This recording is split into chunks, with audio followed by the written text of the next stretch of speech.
know from a psychological I don't know from a psychological standpoint the difference between neurosis and schizophrenia. From what I understood it, neurosis has a little bit of almost like a pedantic attention to detail, and schizophrenia has more with a delusional reality. I'm not really sure.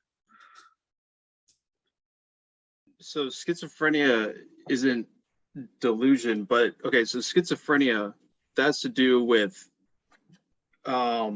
this kind of deterritorializing aspect of reality, but it's connected with the real, which isn't some kind of like given fact of things, but instead it's more kind of like, it's more of a movement than anything.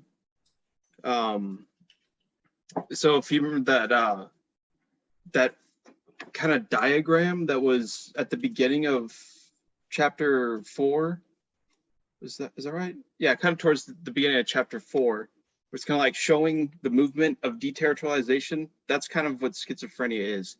It's a way of kind of moving, you know, as a tangent of difference to whatever the actual territory is. So it's also has to do with this way of bringing potentiality kind of into actuality, the virtual aspect.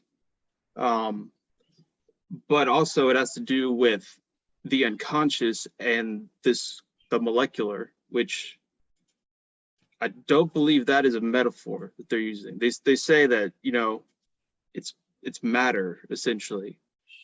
Molecular stuff, movements, that is what the unconscious is. And that is what, if schizophrenia can kind of bring that into these molar aggregates, you know, the given stuff in our world, that is kind of what schizophrenia would do. That would be a deterritorialization, kind of bring those movements that are, you know, think quantum physics, you know, there's like quantum weirdness going on, you know, doesn't follow the same rules exactly as our everyday kind of classical physics logic. I think schizophrenia would be something like a way of trying to extrapolate that into everyday reality, or trying to extrapolate that is the molecular, whatever you want to call it, into the molar. And that would be a kind of always a deterritorialization. And the neurotic is kind of like sticking to the territory. It's stuck in the territory. And then perversion is the creation of artificial territories.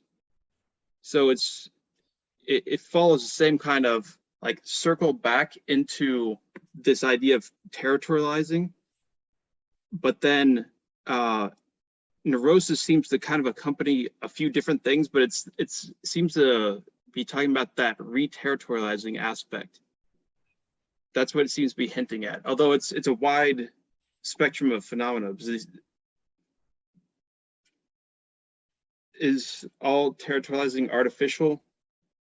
I don't think so. They seem to be indicating that there's some re-territorializing that is artificial, but some that is not so much. I think they say that. They say that, but I was kind of thinking just like a bit critically, like what is this artificial territorialization? Are there natural territories? Yeah, well, I mean, like birds have territories, you know. It's like animals; they have territories. I think that's that's going to be natural, right? Would he have said that the original primitive human had natural territories? I mean, way back when that's true. Yeah, the Earth, you know, and the way that these codes broke the Earth up into these resource and stuff. I thought that he, you know, when he goes from that, I forgot what he calls it, but whatever that one is, to the despotic machine, and then whatever's after that, that initial one was sort of a natural human, right? The territorial machine, right? But yeah. In that case, it's an artifice, right? I mean, it's primitive societies deciding, you know, these are our lands, we'll defend them against the outsider tribes, you know, claiming their territories, if you like, or, you know, claiming the bodies of their mothers as territories, or, you know, marking their bodies with territorializing marks. It's all, it seems artificial, right? It's an artifice. I think so. They say that there is always an aspect of kind of perversion in these territories. So there is kind of an aspect where I think you could say that has to do with some kind of artificial aspect. You know, it's people that, okay, so perversion, I think it's a great definition. It's people that take the territory too seriously. But I think perversion kind of, though, has this kind of creative aspect to it. And that's where that re-territorializing comes in. But then there's territorializing, I think, that also is not so much an artifice in that.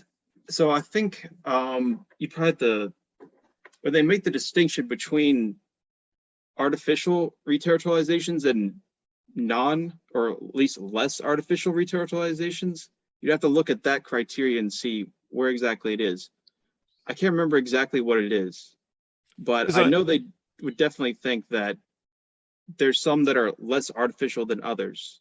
I can follow that. I think it's just hard for me to imagine. I mean, I get more contrived, I suppose, you know. It just seems to me like territorializing is a human construct. And so insofar as it's always a human construct, it's always going to be artificial. Yeah. Nevitt, your question about the paranoiac's relation to territorialization. Yeah, I was just that you gave those three, like the neurosis is being stuck in a territory, schizophrenia was like deterritorialized, and you said something about the paranoia. I was trying to write them down. Yeah, so the perversion one. Oh, perversion, that's the one. Yeah, so that's the taking territories too seriously, but also creating new artificial territories through re-territorialization.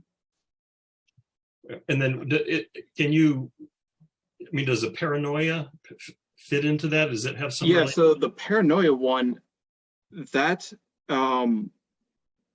has to do with the kind of, so it'd be the relative deterritorialization, although that's how they talk about it in 1,000 Plateaus. They don't use the relative absolute distinction in here, from what I can tell.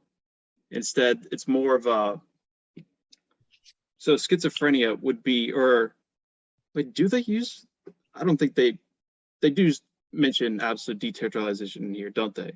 On Yeah. 318, he says, previously we discussed the two poles of delirium, one as the molecular schizophrenic line of escape and the other as the paranoiac molar investment. And then on 316 at the top, he says, what is more, the force and the obstinacy of deterritorialization can only be evaluated through the types of re-territorialization that represent it. The one is the reverse side of the other. Our loves are complexes of deterritorialization and re-territorialization. What we love is always a certain mulatto, male or female. The movement of deterritorialization can never be grasped in and of itself. One can only grasp its indices in relation to the territorial representation. And then further down, I have highlighted on 318, the end of the paragraph, he says specifically, psychoanalysis settles on the imaginary and structural representatives of re-territorialization, while schizoanalysis follows the machine indices of deterritorialization. So it seems like he's saying there is this almost dialectical relationship between deterritorialization and re-territorialization. In psychoanalysis focuses on the structured representation of re-territorializing, whereas his approach is focusing more on the functionality of deterritorializing. Is that correct? Yeah, so it's kind of like the following the tangent of the deterritorialization. So you can, yeah, so this is a important thing. Every deterritorialization has some kind of a correlate re-territorialization. That's true for everything. The thing is, though, that doesn't make them all the same. It's not that they have the same kind of reterritorialization with the deterritorialization. It's kind of the way that the deterritorialization relates to the reterritorialization that is correlate with it. That's what is really determinant of the difference there. Well, I thought the schizophrenic thing was that was an effort to remain in this deterritorialized space. Is that not true? But then, true. So how does that fit with your saying every deterritorialization is accompanied by a reterritorialization? So the kind of schizophrenic vector, I guess, is really what they call it, of deterritorialization. It kind of follows on its own, but the reterritorializations are secondary. They're not really an essential part of the deterritorialization, but that's really what that, I think they describe the paranoia as like that, but I think it's especially capitalism they describe as that it will only deterritorialize, and it's axiomatic if it can reterritorialize. That is kind of part and parcel of the deterritorialization, is that it already has this movement back into reterritorialization as part of it. And that's kind of like the force of the deterritorialization, is the fact that it was reterritorializing to begin with. So they do both at the same time. But then it's not like successive, where, okay, so I can do, okay, just purely theoretically, I do some schizo deterritorialization thing, but then, 5 years later, somebody takes that and reterritorializes into something that can still be considered a kind of like schizophrenic movement or whatnot, as far as it concerning its deterritorialization. So you can understand that it can have these subsequent reterritorializations, and that's how we would know of them. So even to like have it be an object of knowledge, that itself would be a reterritorialization in terms of like human knowledge or whatever. But the deterritorialization itself is just like this pure vector that is that schizophrenic movement. Did that make sense? I have a question. Is the deterritorialization more like in concurrency with the territorialization? It's not a sequential following of it. It just happens in tandem. Oh, so I think there's always some aspect, I think, that does. I don't know. I think that's kind of ambiguous, because in some cases it seems like there is deterritorialization, but it's just the fact that we can only then kind of know about it through reterritorializations, and that it does remain a kind of subsequent thing in its own right. I don't know. I've spent the past like 2 weeks studying this, and I still don't really know that. It's still difficult, but you can read the PDF of the zine that my article will be published in, where I do talk about this. I'll put the link in the chat. Yes, please do. We'd love to read. I'd love to read that. I have a question. This isn't just directed at Chase, but it's directed to everybody. And I'm sorry if I'm cutting anybody off from their question, but like I just have this. Okay, you said something, Chase, and I'm not like saying that you're like the authority on this sort of thing, but you said something that's interesting, which I agree with. You said this thing that I agree with, both like in my personal sort of theoretical approach to these sorts of things, and I agree with it. Like I agree that I think that it may be a sort of an idea present in Deleuze and Guattari. So I think I believe this, and I think maybe D&G also believe this. But you said, like, okay, you take a deterritorializing move, some sort of decoding or deterritorializing of any kind, and then either be it concurrent with it or later on or whatever, you have some sort of reterritorializing of that move that's made, right? Now, and when we say this, I mean, I think it's like there are obvious examples, like and I mean, maybe they don't fit, but they're kind of illustrations of the move, like the beatnik generation turning into consumerist slop, or something like that. You know what I mean? Like some sort of move of transgression becoming the least transgressive thing possible. That's the most obvious kind of way you could put a deterritorializing move made into a reterritorialization. But I want to know how deep that goes, how far that goes, because Hegel argues that thinking itself is evil.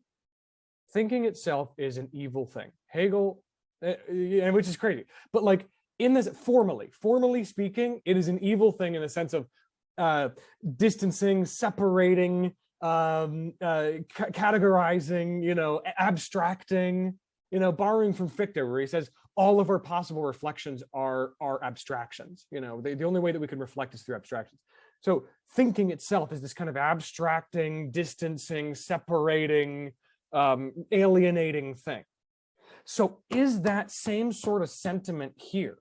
And would it be fair then to say, because this was the point that you said just in an offhand sentence that I thought was so fascinating, was human knowledge of a thing in a way is a reterritorializing of that thing, cognizing it, understanding or apprehending it in some sort of way is at least, maybe it's not a complete finished reterritorializing action, but it is like a move into like a reterritorializing attempt, like an attempt to reterritorialize it by trying to get a grip on it. You know what I mean? Is that right? Like thinking about the thing? Yeah, I think so. And I think about, so I think it's probably best to think of it as happening kind of at the same time. The deterritorialization, it always has some kind of a reterritorialization, and that is really kind of multiple. I think, then it's like, well, what is the deterritorialization? I think that would be, and what is kind of special about its reterritorialization, I think, is that the deterritorialization, okay, if you think about it, it moves kind of in a way that is so here's a good Guattarian term, transversal, which is really from math, but anyways, Guattari, he likes using this term, and he has very specific ideas about what it is, in terms of analyzing like the organization of institutions and stuff too, which is kind of interesting. But anyways, okay, so there's deterritorialization. It works as a kind of transversal, something always kind of tangent, and like calculus, it's like always like a differential movement going on there. You can keep getting closer, like an infinitesimal, but there's always some kind of, vector of, a vector would be like a tangent of difference. That's kind of what deterritorialization is, but it always has to kind of, the only way it can be a thing is to still at the same time kind of be there, connected back with everything else. So it's like deterritorialization, you can think of it as like it changes the world, but how can it do that unless it connects back with the world simultaneously? So I think, at least this is the way I kind of understand it, how they're working. But yeah, it's the way that those are different.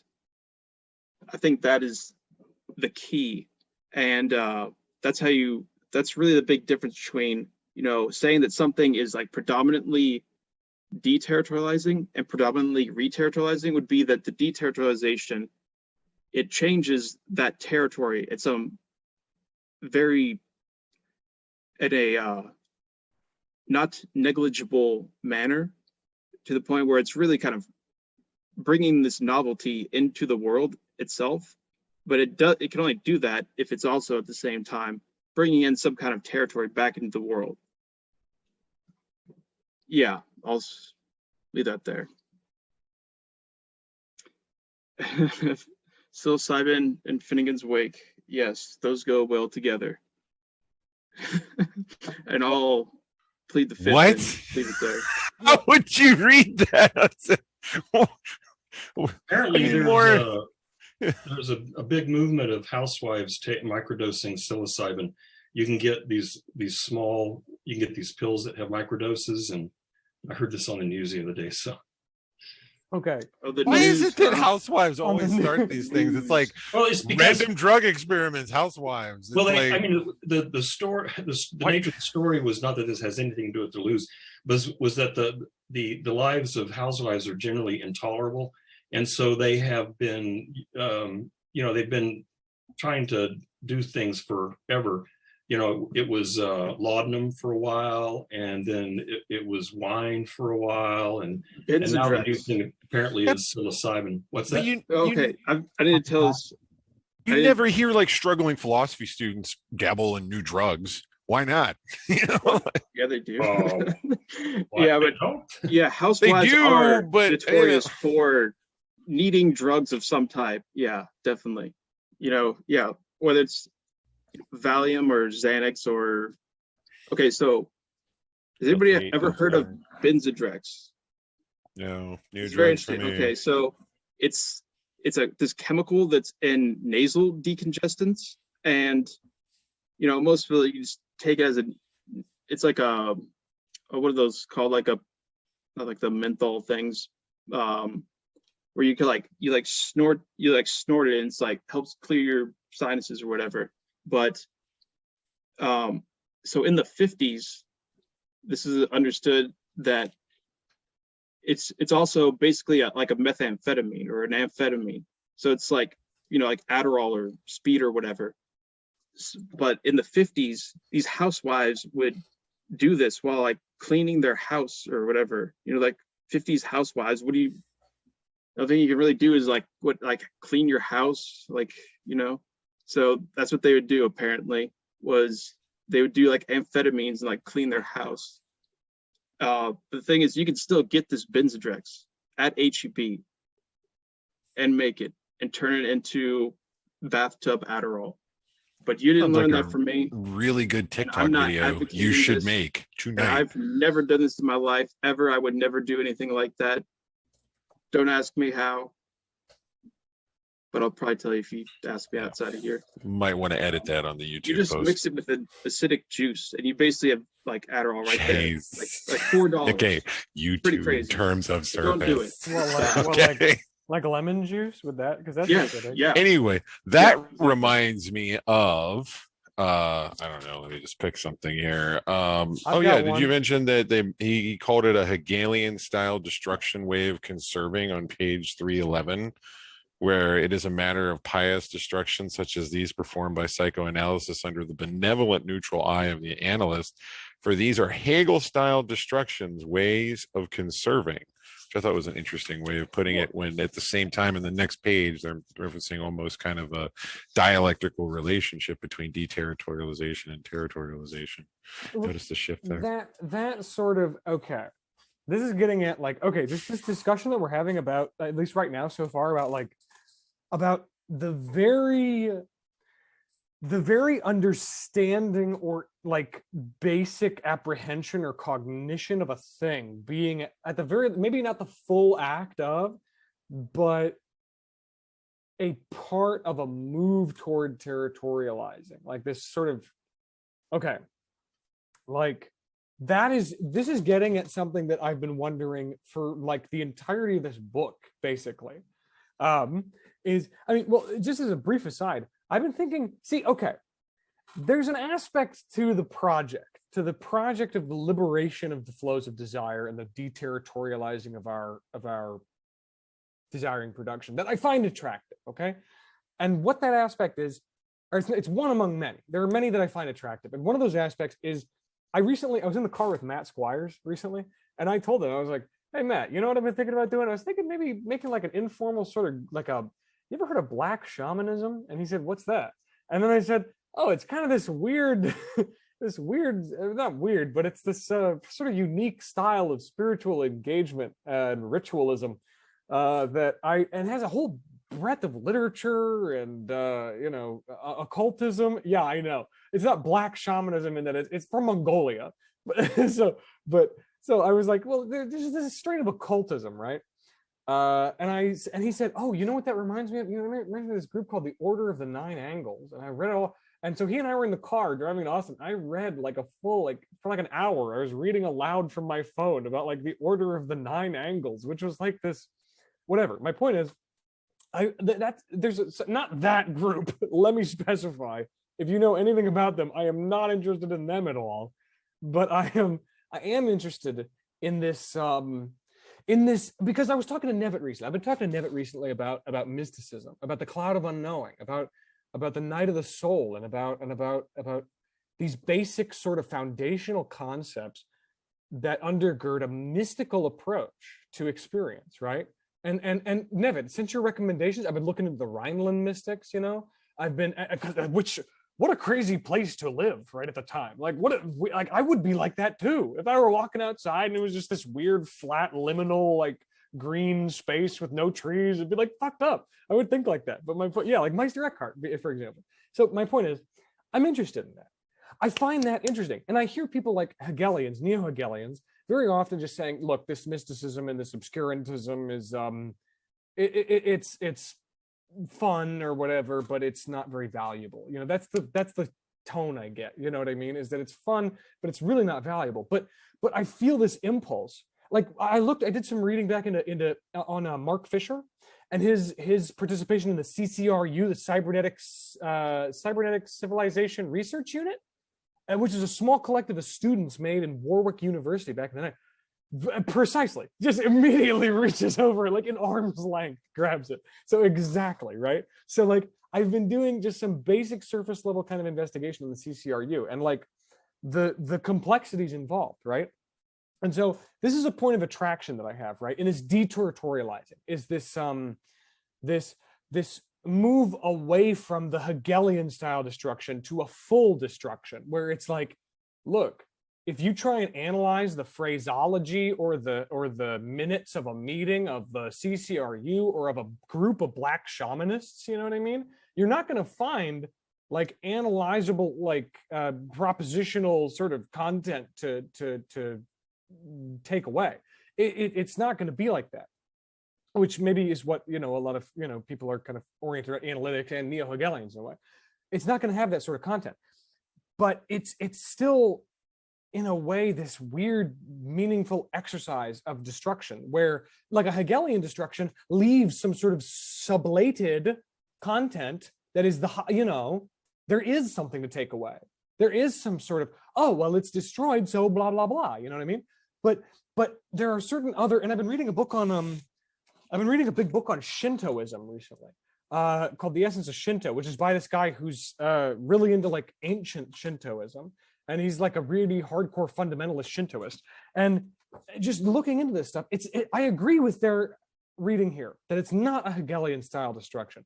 It is a real like full destruction where it's like, this isn't just sort of a playful destruction of a thing in order to bring it to some higher place in service of my argument. It's a real fundamental destruction of sense and sensibility. It's like, this is going to make no sense. There is going to be, if you try to analyze this for salient philosophical content, you're going to feel like it's just weird or bullshit, maybe. I don't know. But there is something going on in the enterprise itself that I find interesting, right? So then, here's the thing. So there's that line of attraction towards the enaction of the mystical enterprise itself for the sake of this sort of unique sort of approach towards destruction. I appreciate that. But then there's this weird obverse side. And I want to keep interrogating this thing that you said. And it was that there's this, like, you know, this coupling. I don't want to call it a coupling, but part of me also wants to call it a coupling of deterritorialization and reterritorialization, where a deterritorialization in some way, it doesn't guarantee, maybe it does guarantee, but it at least comes with, if not the bare fact of, then the implication of some sort of reterritorialization, either immediately or in the future. Some sort of reterritorialization coupled with deterritorialization. Well, here's the fear, here's my worry, here's my anxiety, is that doesn't the road go both ways? In the sense of like, you have people like the Order of Nine Angles who engage in radical, transgressive acts of spiritual destructive, like action, like killing dogs, like killing German shepherds and draining blood and human sacrifice and shit, and like destroying property and doing all this wild shit, right? This wild kind of shit in the spirits of in the service of Satan. They say that it's in the service of Satan. But then a core belief, a core value of the Order of Nine Angles is like a fascistic ethno-state politics, where it's like the idea is to totally reorient global politics towards this hardcore techno-capitalism in the interest of establishing a single unitary human, they call it imperium.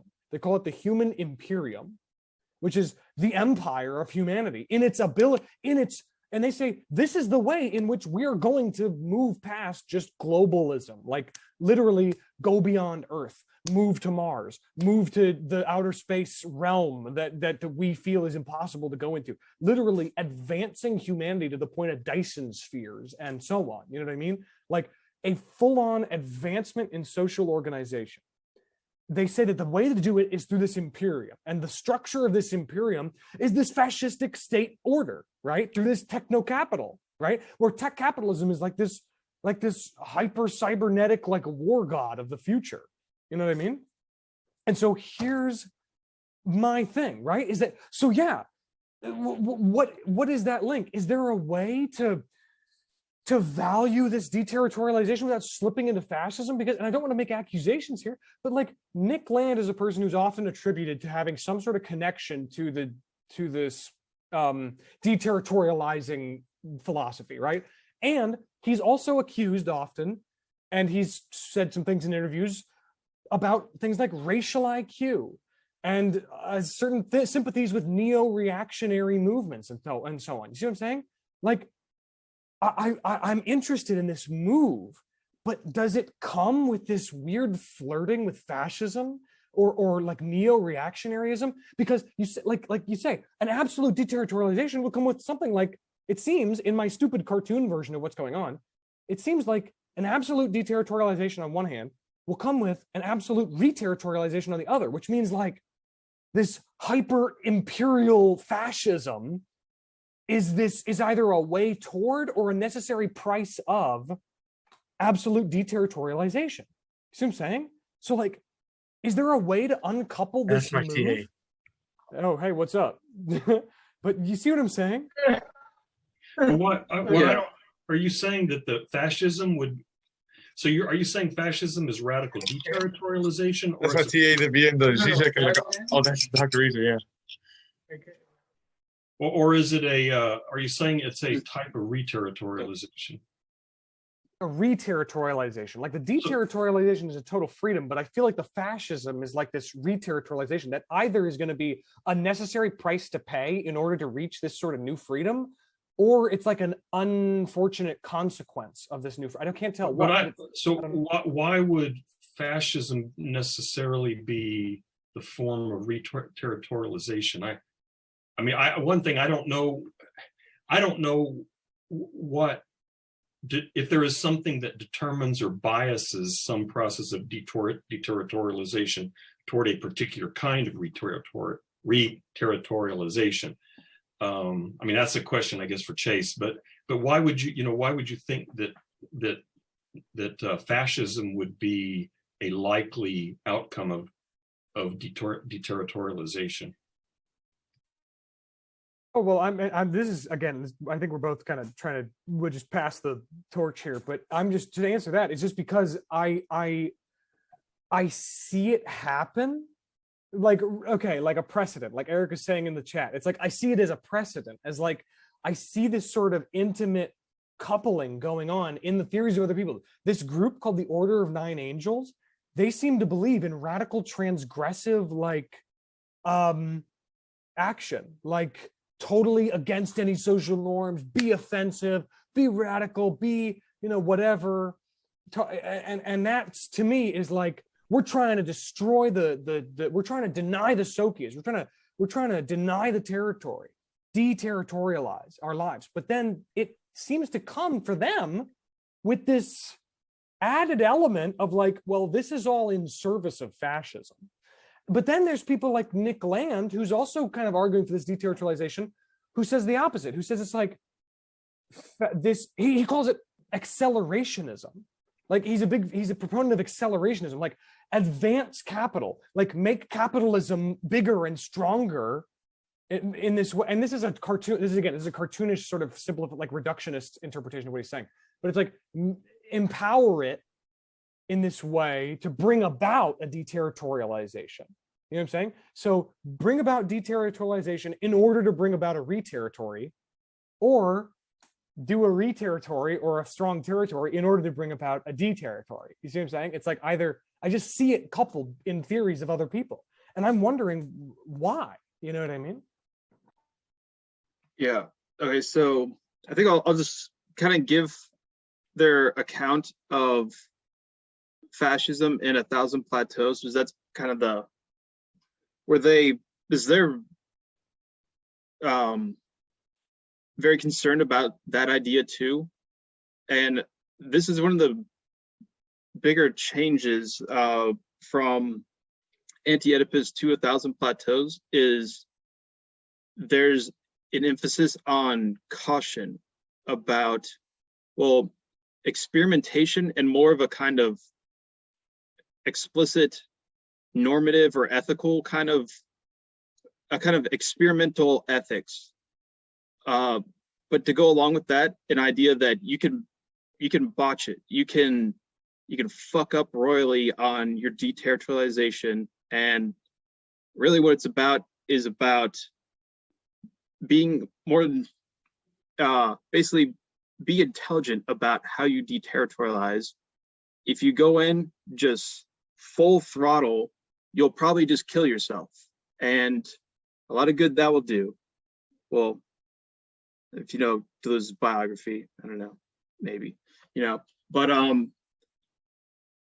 so their idea is that there's deterritorialization or a line of flight, which is just like a movement of deterritorialization, but this can become a line of abolition where it just leads to, it doesn't have anything to actually sustain itself in terms of a territory. So it just leads to a kind of black hole of death. Or I wouldn't say it's like literal death, but then it creates like it can lead to what they call a black hole, which is actually something really complicated that Guattari came up with that I don't understand myself. But there's it's kind of a dead end of deterritorialization, and they believe that you have to be very cautious about these and avoid these in order to create a kind of plateau or a kind of consistency of intensity. And instead it's about more like riding a wave of intensity, and being able to keep that going, keep the, like Spinoza, he's got the conatus, it's like a power, but a power to keep preserving your existence. So this is important, that kind of life affirmation in a way with your deterritorialization. So you're kind of like picking up on this, creative aspect of being able to bring novelty into the world, but not so much novelty that there's nothing to kind of hold you over from one moment to the next, and you just kind of crash out of existence. Which they connect this with fascism because they believe if you do hit these kind of black holes, they easily kind of spiral back into a very forceful re-territorialization. So it's kind of like they connect this with ideas about relativism too, where and also interestingly, so they think that, okay, in one sense you can just simply be too rigid in the way that you connect your life, and that sucks, whatever. But also you can have this kind of like, they actually connect this with drugs, interestingly enough. You can have like these moments of clarity, but that clarity seems, seems like something absolute. You're like, oh my God, I understand everything now. It was like, whatever, took acid and realized like the government is bad, but then if you don't kind of keep that going at an intensity where it will not hold on to itself as, like a few like propositions, like say, let's just go with, like the government is bad as the proposition I learned from my acid trip. And I hold on to that, and it's like, yeah, or like reality is fake or something like that. Because I realize I have like a good realization about how there's artifice, say, involved with reality that I realized on my acid trip. But if I kind of hold on to some aspect of that propositional content and keep that going, then you can get even more forceful re-territorializations, more rigid than ever, because it seems to come with this kind of moment of seeming clarity. So then I become whatever, like a ridiculous, like QAnon, like conspiracy theorist, because I realized on my acid trip that the government's bad. Just a stupid example, but something like that. And then there's fascism, which is kind of like an extreme form of that. They see that, like, it's kind of like has this very destructive movement of kind of like tearing apart, the territory or your commonplace values of whatever this is.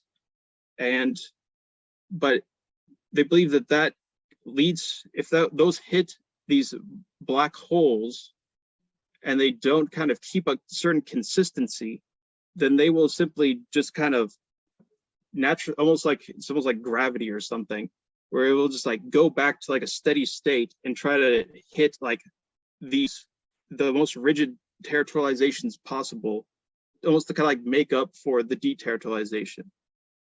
So that's what they see as like connected with fascism. That is this kind of radical deterritorialization, but it's not done correctly.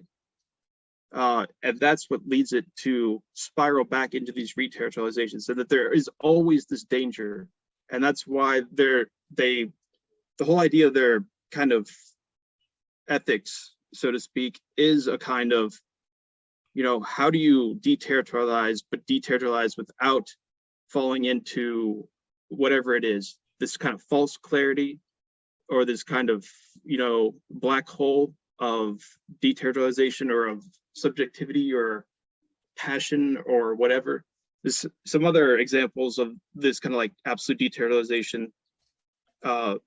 It's not fascism, but they have they think that self-consciousness is another one, that if that's taken kind of as an absolute deterritorialization, that also leads to a black hole, but not fascism black hole. They're different. Not saying that self-consciousness is fascism, definitely not. But also love and passion is another one of these things too, that if you follow those are lines of absolute deterritorialization, but they could easily lead to these black holes and lines of abolition and whatnot.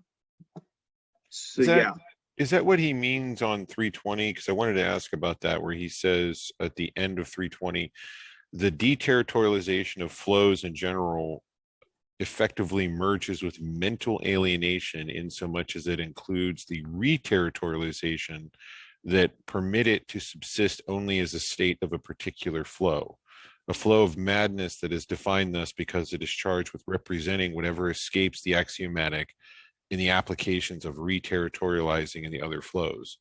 And inversely, one can find the form of social alienation and action in all the reterritorializations of capitalism, insomuch as they keep the flows from escaping the system and maintain labor in the axiomatic framework of property and desire in the applied framework of the family. But this social alienation includes, in its turn, mental alienation, which finds itself represented or reterritorialized in neurosis, perversion, and psychosis, the mental illness. Is that along the same lines? Yeah, I think that's pretty similar, and that's almost kind of where they would see those as different types of deterritorialization, where that's the kind that the deterritorialization is kind of built into a larger structure of reterritorialization. And it's the reterritorialization that is really determinate there. And that's why they would see that as a relative deterritorialization. which doesn't mean that it's automatically bad or whatever. That's a little difficult to put together, but in the same way, so it's kind of confusing because it can seem like they're saying that absolute deterritorialization is good, but really they're saying that could easily be like the worst thing like ever, basically. But so it's a little more, but then at the same time they're saying like what is good is connected with a kind of deterritorialization. So it's kind of it's quite complex. Yeah. And But, what is good requires the support of whatever group is part of that deterritorializing. Is that correct?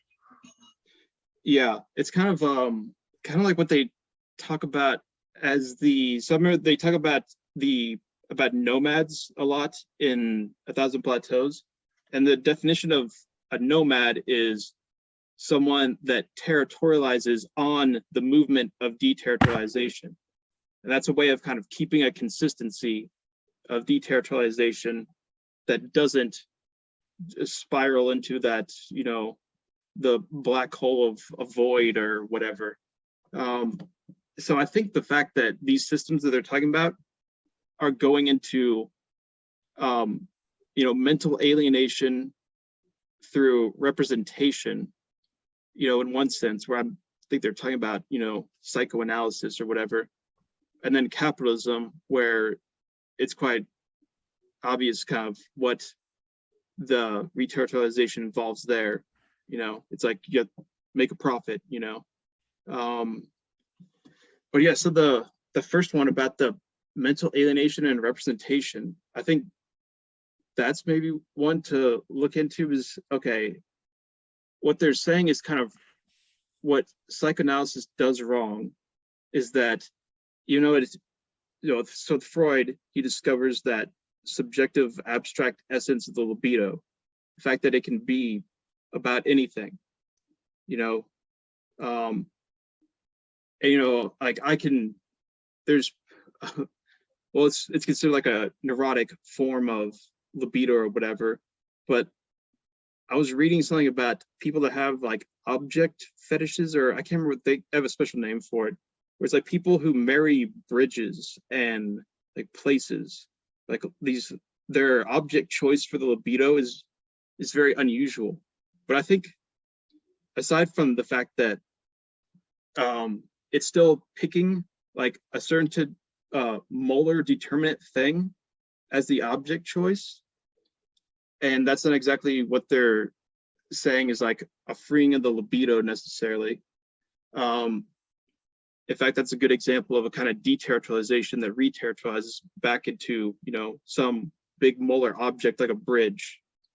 But the fact that what they like is that Freud discovered that like there's an abstract element to it.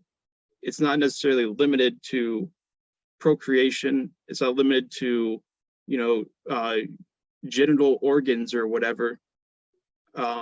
Instead, there's something abstract just inherently to libido, except the fact that, but where they got it wrong, where Freud or psychoanalysis, is that they then instead tried to put that deterritorialization back into a reterritorialization, which was the family.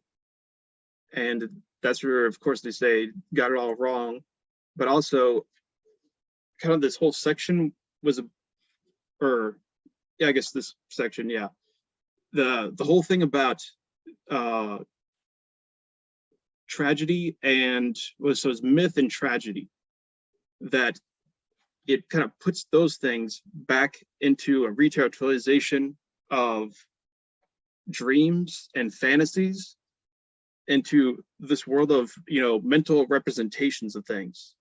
So that would be that kind of reterritorialization that they are going to say this is well, it's a way of kind of displacing, you know, the abstract nature of the libido by putting it into some kind of determinate thing, but also some kind of determinate thing that's kind of removed from its own power, if you consider power as, you know, something that can really fully do what it can possibly do. or at least that's the definition of active force in the Nietzsche book, is a force that goes to the end of what it can do, where a reactive force is something that keeps a force from being able to do all that it can do.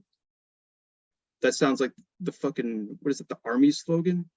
Jesus, probably because I said it wrong, but yeah, army's not good. That's a re-territorialization. What is the Navy who's a global force for good? Is that, am I getting that right? I love that slogan, by the way, just amazing. Yeah, so that representation aspect also is important, because that's what they're saying. Once you represent it, you're kind of already re-territorializing it into something that is going to kind of take away its active power to, you know, have this creative force, because you're putting into something that's kind of just a little too determinate and a little too just kind of it doesn't have its life anymore. I think that is that productive, you know, aspect of life is the unconscious, which I think is kind of like what they're really getting at with this book, is that, you know, the unconscious isn't a representation kind of thing, which is what Freud is I think is pretty much saying. Instead, it's this productive aspect. And then the same way they're connecting this obviously with Marx, you know, of a kind of commodity fetishism and alienation kind of thing, where production, you know, gets alienated through private property or all this other capitalist bullshit stuff. Yeah. What does morality produce?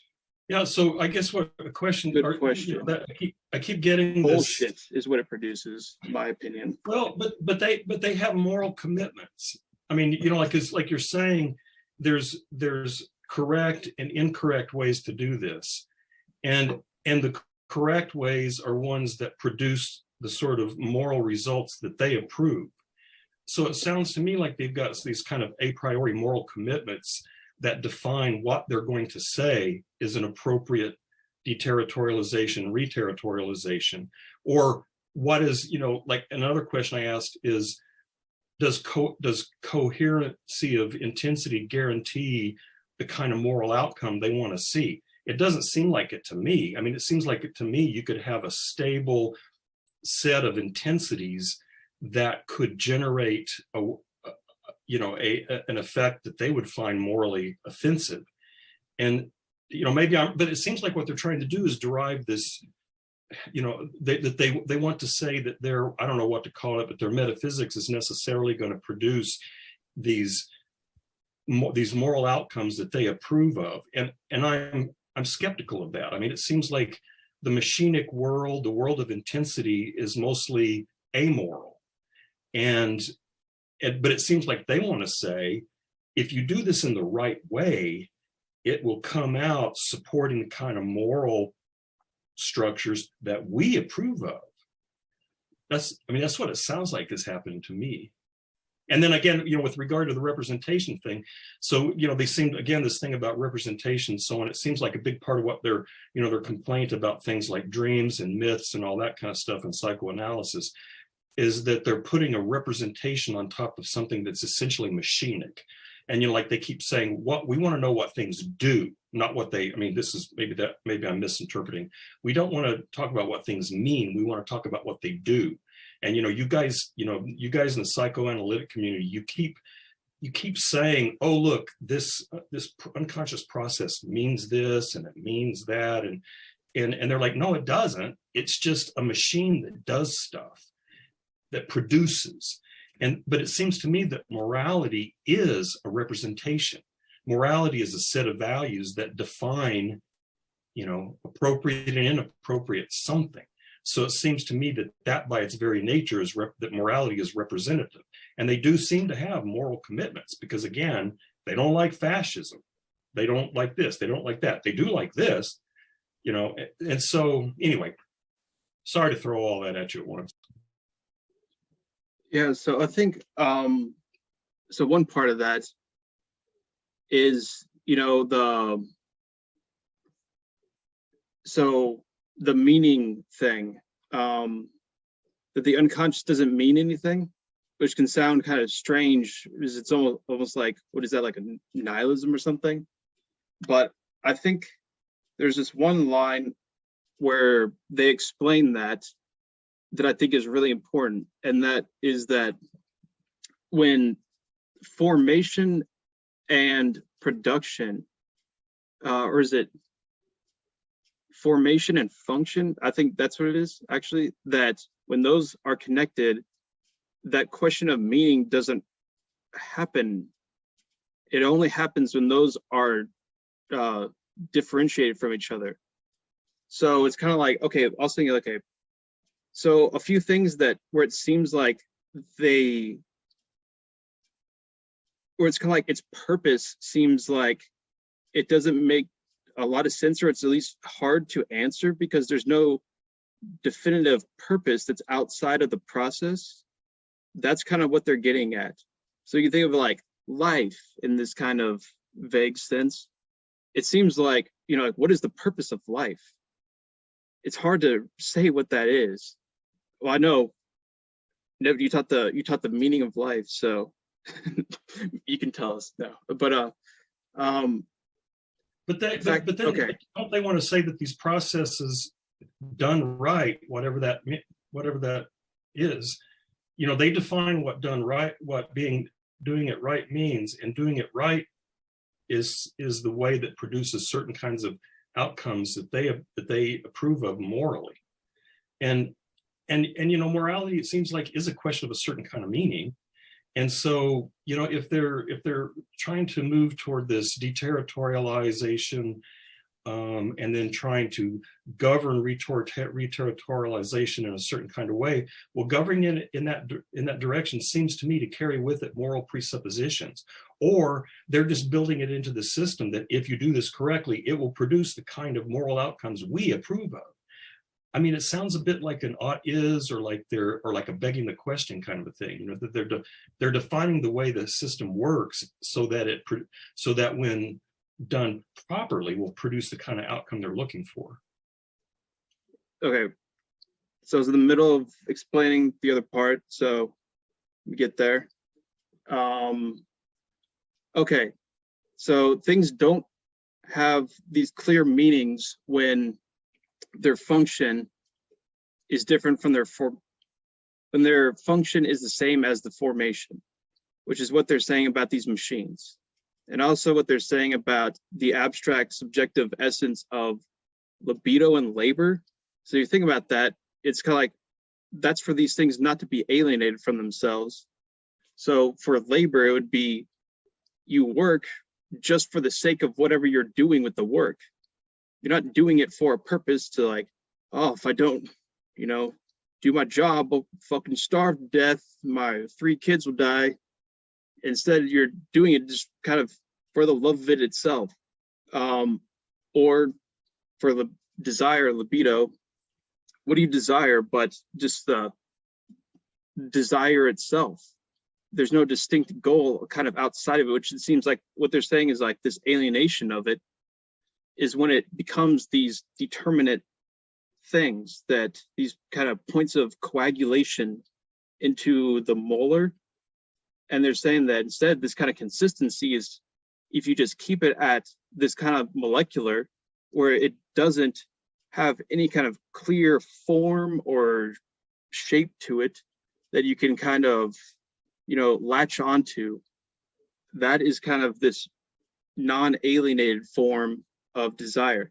So I was thinking that this at least made sense to me in terms of what they're getting at as desire. And at the same time, yeah, there's no meaning to desire from that sense, because it doesn't, the formation is not necessarily different from the function in that sense. It's this kind of, that's why they talk about it as like an auto production. It's only when those are distinct from each other, when I desire something else other than just simply desire, that's when those questions of meaning start to come in. But that morality, so yeah, the morality question, first of all, they don't talk about it as morality. They don't even like using ethics, but they'll do it around certain authors like Spinoza especially. So the criteria there is going to be power, but a very special kind of power. It's the power that defines kind of what something can do. So this is going to be what they're going to say that is important. Okay, so a tick, it has powers defined by your affects and a kind of degree of intensity. So a tick, it can do 3 things in its environment based off its sense of smell, temperature, and something else too, like weight, like gravity. And then this defines what it can do. So the fact that if you can exercise these affects, that isn't necessarily a morality, but that defines kind of this criteria of its capacity. So if you have a force that kind of blocks those capacities, that's what they're going to see as a kind of reactive force, which doesn't necessarily mean it's bad necessarily. But that's going to be sort of the components that they use to evaluate. But what they say is the real criteria for this is it has to do with your mode of existence, or they talk about it a few different ways, like a tenor of life is one thing they talk about. So this has to do with kind of so they have a few like types with this. They use like a typology. So it'd be like all this they get from Nietzsche. Like the priest class would be something like a type of a mode of existence where its own kind of subjugation of its own power to do what it can do is kind of inherently restricted within it. So they see those as kind of that you can only judge kind of like individual cases based off of something like this. Not that they fit like, one exact thing, but they're going to say that, yeah, a kind of Spinozan ethics is one that doesn't have these kind of sad affects kind of built into them, where these sad affects are affects that block your ability to do what you can do. And actually it has a lot of complex things to do with like the power of action, like where the locus of these things are. Spinoza believes that so if the things happen to you based off of if the causality is outside of you, then that leads towards this kind of this affect of sadness or a decrease of your power to act, where the positive affects, those are going to lead towards your ability to like fully bring into action your capacity, your power to be able to to affect and be affected. This thing again, so it's kind of like a autonomy, but then that autonomy is also kind of connected with this idea of, well, how does it do that? It can only do that in a kind of relational sense at the same time. So it's not like an absolute kind of autonomy or like a, like those terrible like political liberalisms of like individualism. It's not like that, but something more along those lines. But the idea is that it's a immanent criteria. So what is being evaluated would be based off of what it is. And there's a kind of a decrease in that, then that would be considered something of, yeah, a kind of reactionary sort of moral naturalism. I wouldn't, maybe like a naturalism, you but said something like doing what it, like I don't know, like I forgot how you put it, but that blocking its natural capacity or something of that sort was what they were trying to avoid, or what they said was, you didn't want to use the word bad, but that blocking their natural capacity is regrettable. I don't know what to say.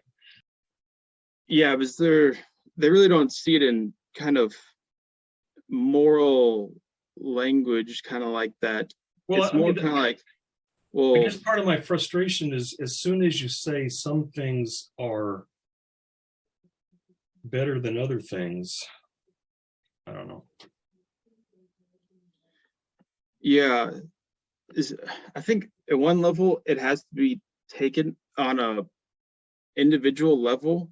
They don't really, in a way, there's kind of like a general criteria, which is what they're giving is, I mean, you can't talk only about individual cases in philosophy. In a way, it has to be something that you can use at least for different singular things, but more than just one thing.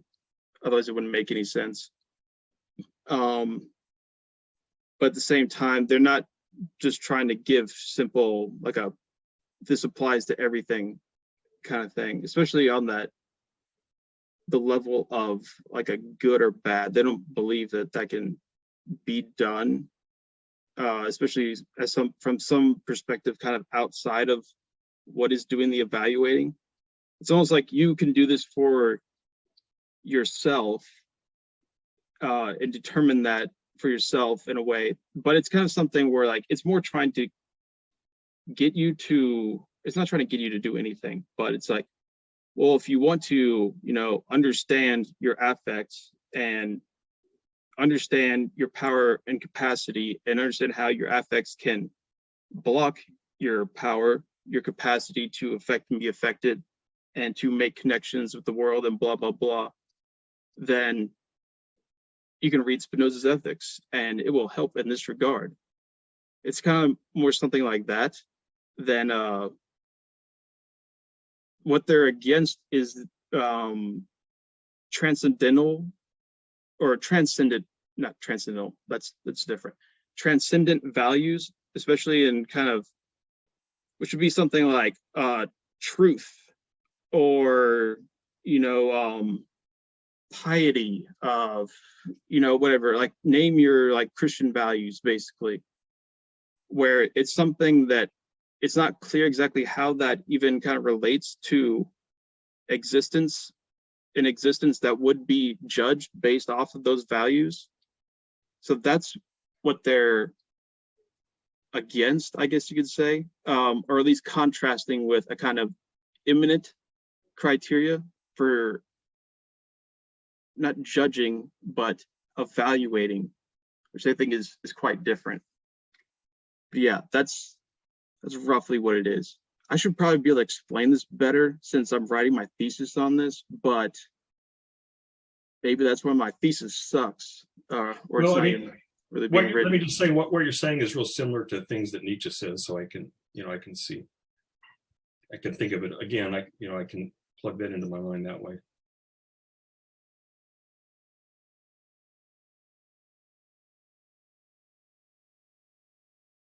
So is morality itself then like the concept of having some sort of moral, like there's an impulse of being like, oh, is this sort of a moral naturalism or is this sort of an amorality or whatever?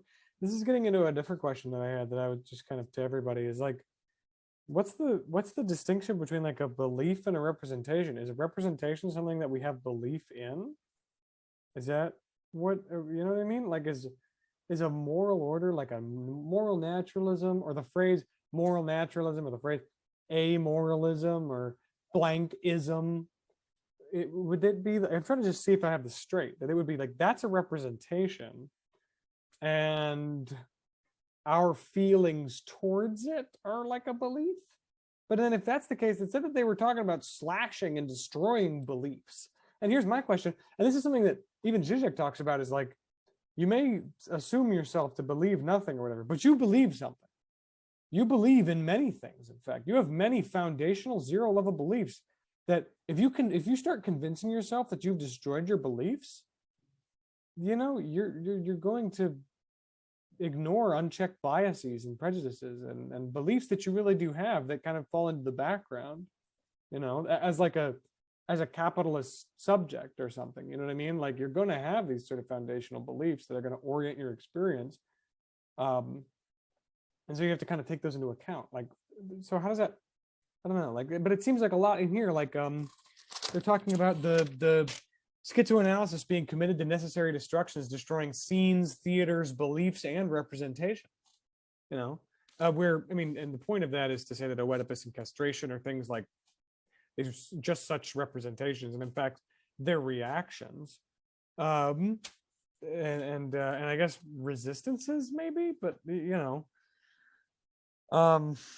so I guess in a different way, would it be that, like, there's always resistances, there's always going to be some sort of resistances to work through, there's always going to be some sort of belief to work through. So if I were to try to make sense of it on my own without hearing any response, working from what we know already, working from what I've heard, it would be that, like,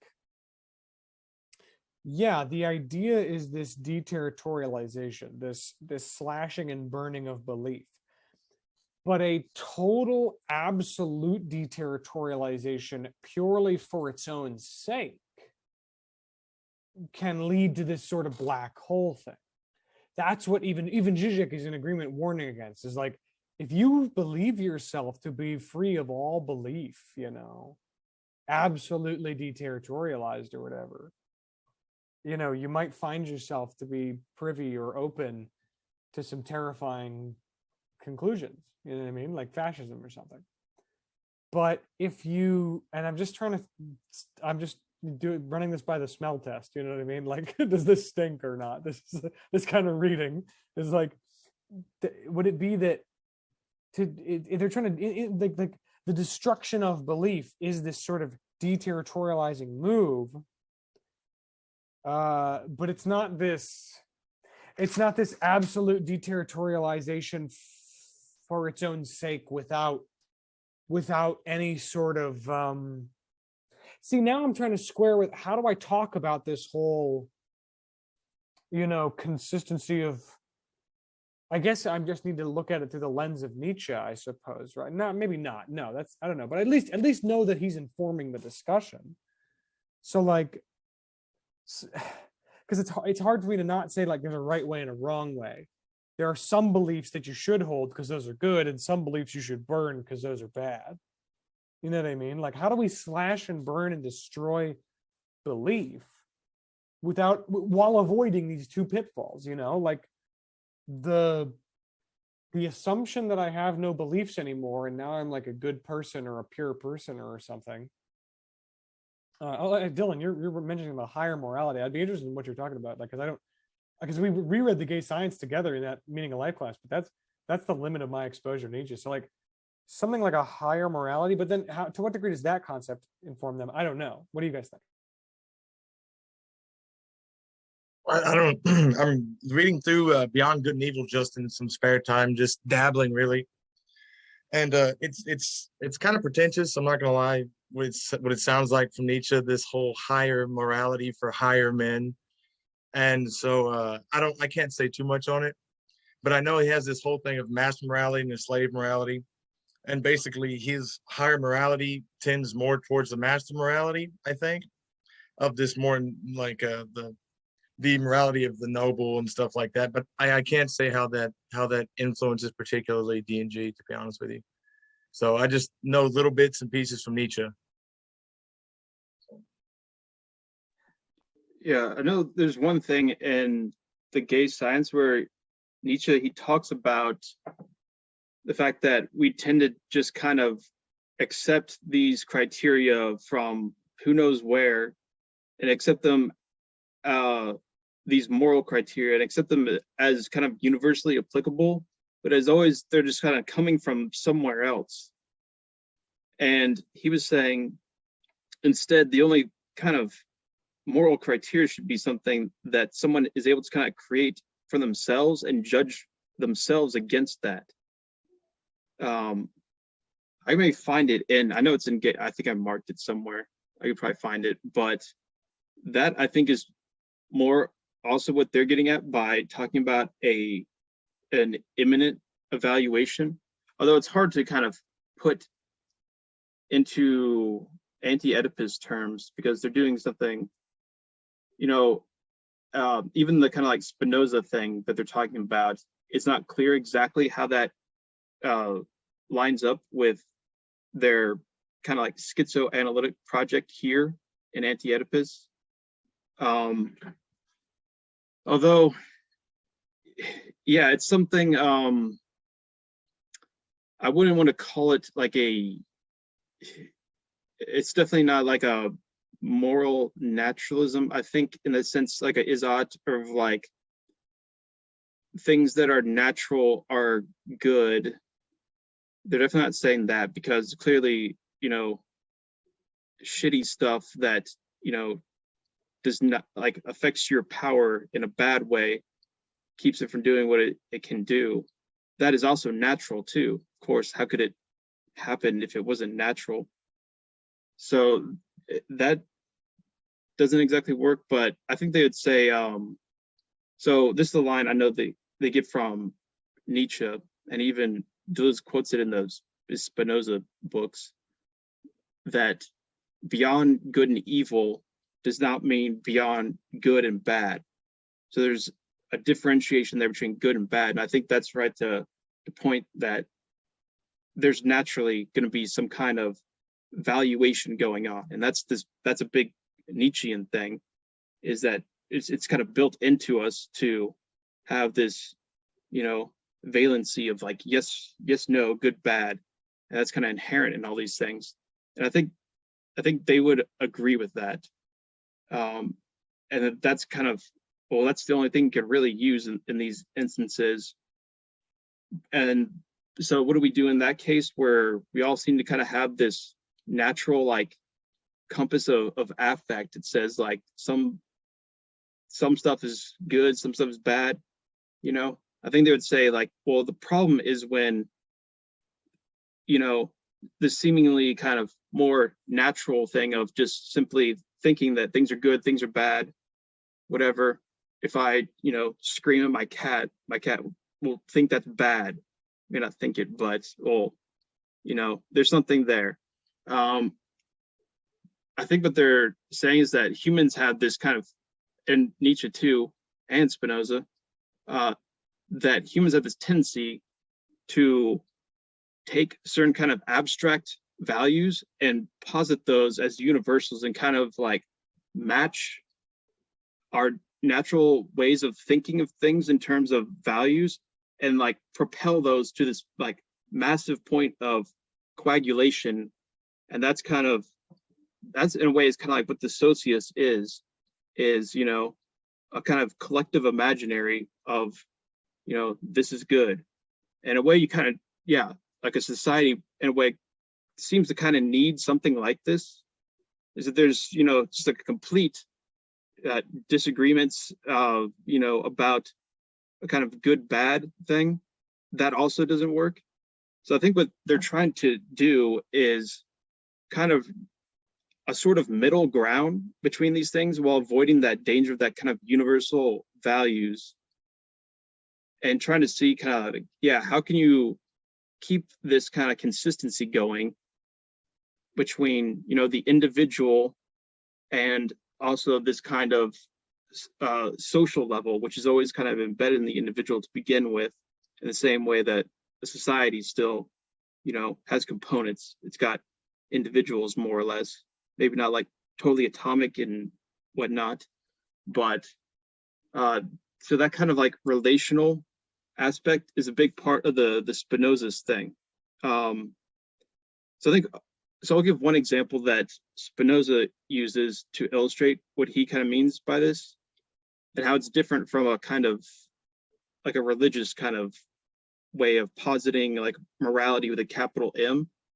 So there was this one guy he exchanged letters with, and he was kind of, what was it, was like a Calvinist or something, I don't know, but he was asking like, okay, well, when Adam ate the fruit, the great fruit, can't you say, Barack, that was bad, that was evil? Adam, he ate the goddamn fruit. I don't know if it's God, is it goddamned at that point? I don't know. Maybe after. Okay, anyways. And Spinoza said, well, think about it this way. The Adam probably just simply misinterpreted this. Okay, so God, you can think of God was warning Adam, don't eat the fruit, but Adam misinterpreted it as a moral prohibition. Instead, God was simply trying to tell him about the causality of the fruit because the fruit was poisonous. And in fact, the bad thing that happened was because Adam ate the fruit. So the thing is that you've got these bodies, okay? They've got relations, and things encounter other bodies. Bodies encounter bodies, and they can compose themselves into these kind of like higher bodies if the relations agree, but the relations don't agree, they decompose, and this is like a poison. So if I eat a poison apple, it will decompose my relations. And if I eat a good apple, then it will be composed with me and form a higher body. I don't think he used the word higher, but a more complex body that is able to do more things. It can be a more powerful body. Yeah, that's the way he describes it. So that is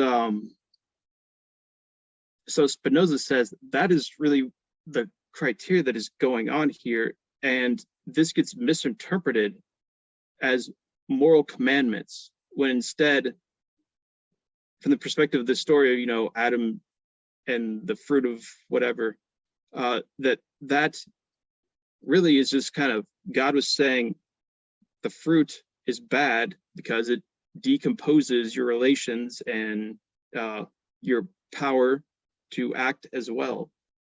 And you're just telling them that. Instead, it gets misinterpreted as, oh, well, I was, God was commanding me to not do this, not eat it. And then the bad effects from eating it, that was a punishment. So this is what Spinoza says, like, this is superstition. This is not understanding causality correctly, which is in a way, another way of kind of not really coming into terms with your own power, which is, there's also a power to think and a power to understand and all these things. So that's kind of an example where, so it's not necessarily just like a moral naturalism in that like whatever is more natural is better. It really is kind of like power is like the thing, the criteria. But at the same time, that power is also kind of like what life is at the same time. It's the conatus, it's the power to exist at the same time. So that's why he sees it as a valuative thing. But it's not something that's extrinsic to the life itself. It's not like, piety, there's like a goodness, there's like this ambiance, in heaven. And if we can only be like that, but oh no, we're like fallible, mere mortals, so we can never live up to that. He's trying to reverse that, where instead what we use to think of things in terms of good and bad are instead the things that would themselves be judged good or bad. So that's kind of thing. But yeah, I think I've been talking about this way too long, but I'll just say, yeah, I think it's important to see the difference between that and a kind of universal morality, because if we can only say that they're all of these things are the same, they're all just kind of like these moral, presuppositions, and we treat them all the same, that is not really helpful. And I think that's also what Nietzsche was getting at with, like, yeah, there's this good and evil that is different from a good and bad. We can still have a good and bad that isn't this kind of morality with a capital M kind of thing. So hopefully that's true, because that's what my goddamn thesis is on. So I think I've basically committed to it, at least somewhat, right? I don't know. Maybe I can still change. Would that be bad or good? I don't know. Fuck it.